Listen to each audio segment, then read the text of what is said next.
So I've decided what I'm going to do today is I'm gonna build a super strat.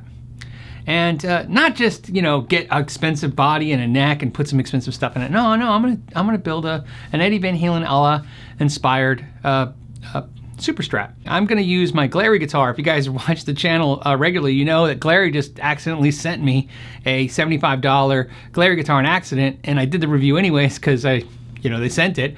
And I was like, what a great guitar! What a great.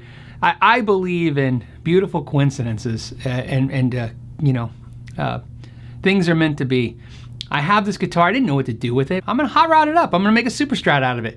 I don't know if I'll do the red, white, and black stripes or do stripes, but I'm gonna do something. And so essentially, I'm asking you if you're in the same mindset that I am right now. If you'd like to join me, it's super easy. Basically, do as I do. Just get yourself a great foundation guitar, start modding it up, and then send me the pictures to askknowyourgear@gmail.com. You can also send links to your videos if you're doing videos, but send me pictures. What I will do is in about a week to 2 weeks, I will do a video sharing everyone's builds, what they did.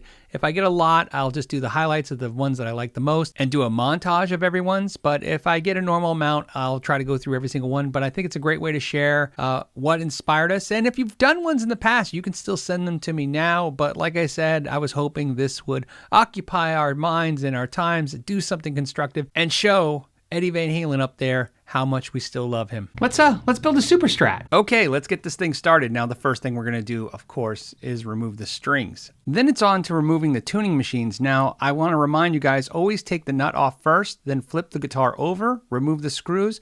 That way you can lift the tuning machines out of the holes instead of letting them fall to your workbench, which means they could then bounce on the floor and you're gonna be chasing parts. Not only could you possibly damage the parts, you could lose them. Removing the nut is always a tricky proposition. Sometimes I like to use pliers and just pull up on it, but in this case, this one was super glued in. So I used a flathead screwdriver and a hammer to tap at an upward motion to get it to fly out, if you saw that. Luckily for me, the glue wasn't really touching the wood. It was just caked in there. The important part though, is you wanna make sure that if you damage anything, it's the material of the nut and not the actual neck. Next, I'm just gonna use a pencil and draw out a new shape in the headstock. As you can see from my eraser marks before, I've been working on this a couple times. This is about my third or fourth try. I like to freehand do it, and then when I like it, it feels good. And this is the one I ended up liking. Then it's time to remove the neck, which is pretty basic, but I wanted to take a second and show you something. A lot of times on guitars like this that have basswood bodies, you're gonna see a plastic tray that the metal plate sits into. What this is for is so that the plate doesn't get compressed into the wood because the wood is soft. Of course, they can use it on any guitar, but that's why you see it on these guitars the most. So since this is my Eddie Van Halen inspired Super Strat or Frankenstrat, I definitely want to add stainless steel frets. I'm gonna reshape the neck so it plays a little better and add those stainless steel frets. So the first step is removing them. That's a pretty simple process. You heat them up and then you can use a fret puller to remove them. Now, interestingly enough, I have a fret puller, but I really like my fret cutter, which is a device used really to cut the ends off the frets and cut the fret wire, but I really like the size of this thing. Now, some of you may notice that it has a piece of white tape on it, and that's because I use different colors of tape for different tools. Tools that touch frets all have white tape. That lets me know that they are used for nothing else than frets, so I don't use them for anything else. As they wear out, I will change the tape to blue tape, keeping the tools that touch frets pristine. Now that all the frets are removed, you can see the neck looks great. There's no major chips. Everything came out really nice and neat. And this is something that's really cool for like inexpensive guitars. If you're gonna try to do refrets, this is where you wanna start. So now I'm gonna reshape the neck and change the shape of the headstock.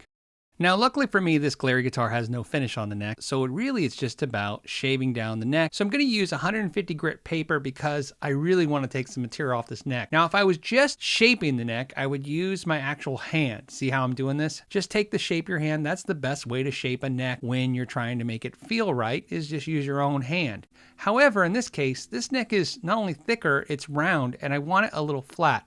So I'm going to use the sandpaper and just work on the center piece of the neck to give it more of a flat Ewer shape than the rounded C shape that would be created by my natural hand. I used a bandsaw to cut out the new shape of the headstock, and now I'm just going to go ahead and finish sand everything so it feels smooth. Obviously the bandsaw leaves a little bit of a rough cut, so I just want to smooth that out. I want to let you know though, before I used a bandsaw, I used to just use a handsaw to do stuff like this. So you can use whatever you got. It's really just time-saving issues. Now that I feel I got the headstock done, I'm going to go back to just shaping the neck. This is really simple. Like I said, use a piece of sandpaper in your hand and just hold it, feel it.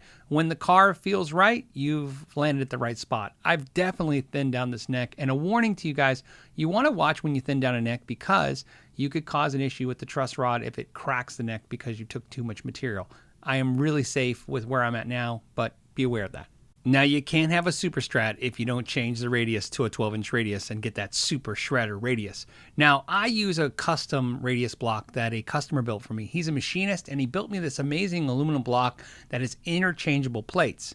So I'm going to switch it to a 12-inch radius. Now, if you're looking for radius blocks, if you're in the US, I highly suggest StewMac. And if you're in the EU or other places, you can check out Crimson Guitars. Both of them make great tools, and I'll put links to both their websites in the description down below. Now that I have the plate on, I'm going to add some sandpaper that has some adhesive on it, and I'm going to start at 220. Now, I'm going to do 220 to flatten out the fretboard, and then I'm going to finish it with some 400 grit paper. Now, if you want to save some money, you could just get 320. This will give you the best of both worlds. I don't need anything more aggressive than 220 because it's just a minor change to the fretboard. Now, be aware that if you're going to do this to your fretboard, you may have to replace the clay or plastic dots. In this case, I didn't have to. I figured they were thick enough and I wasn't taking that much material off the fretboard. As I sand the fretboard, I'm going to use a radius gauge to periodically check it to make sure it's right and see that it came out where I wanted. After you radius a fretboard, you're either going to have to cut new slots or clean out the slots you currently have. In this case, Glary cut the slots so deep that I don't need to cut slots. I'm just cleaning them out. Another thing you want to definitely do when you're taking a basic, inexpensive neck and trying to modify it like this, round those edges off. This is how it's going to feel like broken in and feel nice. Like I said, by hand, by feel. I'm just rounding off the edges. It's going to give the neck this really broken in, heavily played feel. And again, just use your hands. The more you touch the neck, the more you get in tune with it. Now that I've shaped the back of the neck, I've shaped the sides, rounded off the edges, and radiused the fretboard, I'm going to finish sand it now. Now again, I'm going to use 400. That's what I like. A lot of manufacturers just use 3 or 350, and again, you can use whatever you feel works. I like 400. I feel like I have to work a little hard when I'm sanding, but I feel like it creates less work at the end and it gives me a really nicely finished neck. Now it's time to install the new frets. Now I'm using stainless steel and I'm using wide talls. Why? I like the tall frets, and wide, anytime I refret a guitar,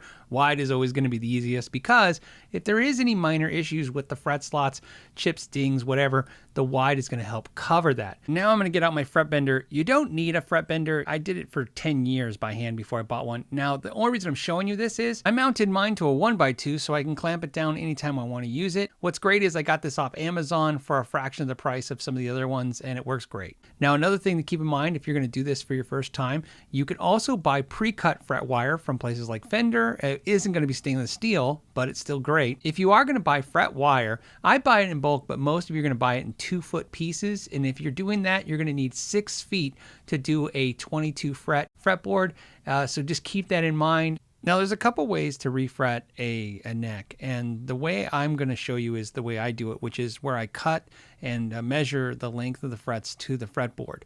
Now if it's your first time doing a refret, what I would do is allow about a 1/2 inch or a 1/4 inch of overhang on each side. It's going to be more wasteful for the fret material, in other words, you're going to need more than that 6 feet I was talking about, maybe 8 feet at that point. It allows you to not worry about some of the mistakes you might come across if they don't seat in properly.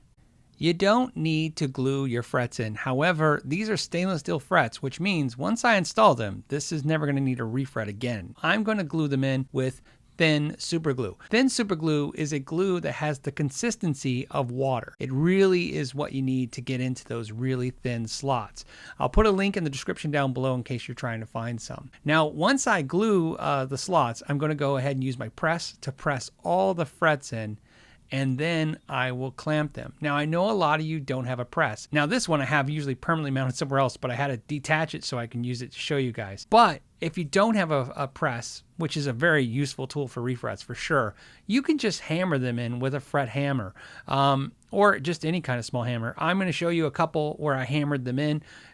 It's really just, again, it's ease and time saving ability. It really depends on how many refrets you're going to do. Now keep in mind, if you don't have a fret press, you can actually adhere a press to your drill press or other devices. So in other words, get inventive out there. There's a lot of ways this gets done, and again, you don't have to necessarily buy specialty tools to do this. It's been done for years without them. Once I've installed the frets and let the glue dry, I'm going to use the fret cutters to just get the frets as close to the fretboard as possible, and then it's time to use my fret level. Now what I'm doing with this file is I'm going to go ahead and file the sides of the frets smooth. Now I also have what's called a fret bevel, which is a fret file at an angle that lets me set the angle of the sides of the frets. Now I'm using it in this video, but normally I wouldn't. I would use my fret level file for both. I really like that file, and it's up to you guys. Like I said, you can use all these tools or find the ones that work best for you. Okay, so the neck is basically done. It's been reshaped, thinned down, new headstock shape, and of course stainless steel frets. Now the only thing I will do is I will crown and level these frets and polish the fret ends, but that's after I attach it back to the body like a final setup. Now something to note is I putting the specifications right here of the original neck.